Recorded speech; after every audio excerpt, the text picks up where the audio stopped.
right, on this section of the project, what they're wanting you to do is they have given you some chairs.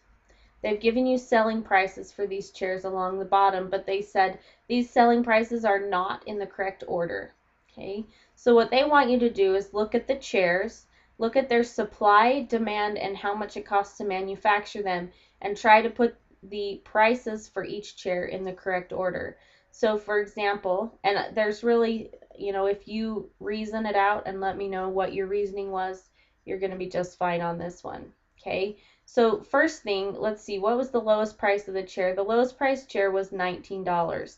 So where might that go? Well, we take a look and we say, okay, look at each one. This dining chair, the supply is average, the demand is high. Okay, well, if the demand is higher than the supply, that makes the price go up. Okay, so this would be one of our higher price chairs. The manufacturer cost is also average. Okay, so that would give us a fairly high priced chair. This wooden dining chair, the supply was low, the demand was average. Okay, so again, the supply is a little bit higher, or excuse me, the demand is a little bit higher than the supply, which means they can raise the price. So they don't have quite enough, so people have to pay a little more. Also, the manufacturing cost is average. This white chair would cost more than this wooden chair, but they would still be fairly high-priced chairs. Here's a modern armchair. The supply is high, the demand is high, the manufacturing cost is average. So this one will cost a little bit less than these two. The reason for that is the supply and demand are at the same place. Okay, they have enough supply to meet the demand. Okay, so they're not going to be charging or be able to charge quite as much, and their manufacturing cost is still average. Here's an antique armchair. The supply here is very low. The demand is low, and the manufacturing cost is extremely high. Okay, it costs the manufacturer a lot to make it, and there are not very many of them, which makes for a very high-priced item. Okay, so this may be your highest priced chair. You'll have to reason between this one and this one. Which one do you think is higher?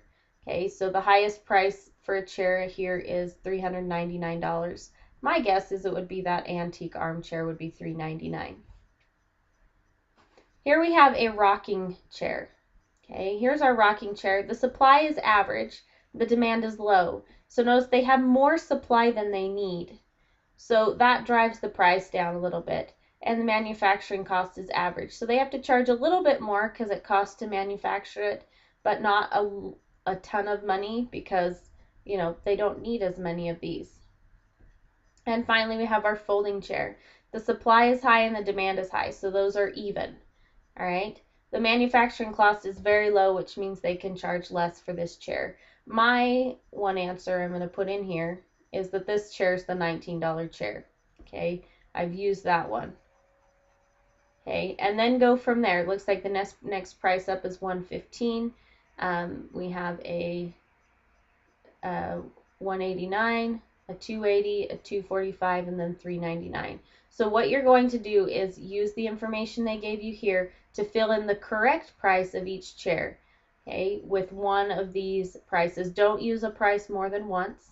Okay, but as long as you can reason out what you chose as your answers will be just fine. Again, I'm saying the folding chair is going to be the least expensive item. Okay, and this antique armchair, because its supply is so low and its cost is so high, it's going to be the most expensive. It's going to be the $399 chair. Okay, so use those last four and fill in the prices for the rocking chair, the modern armchair, the wooden dining chair, and the dining chair. What do you think their prices would be?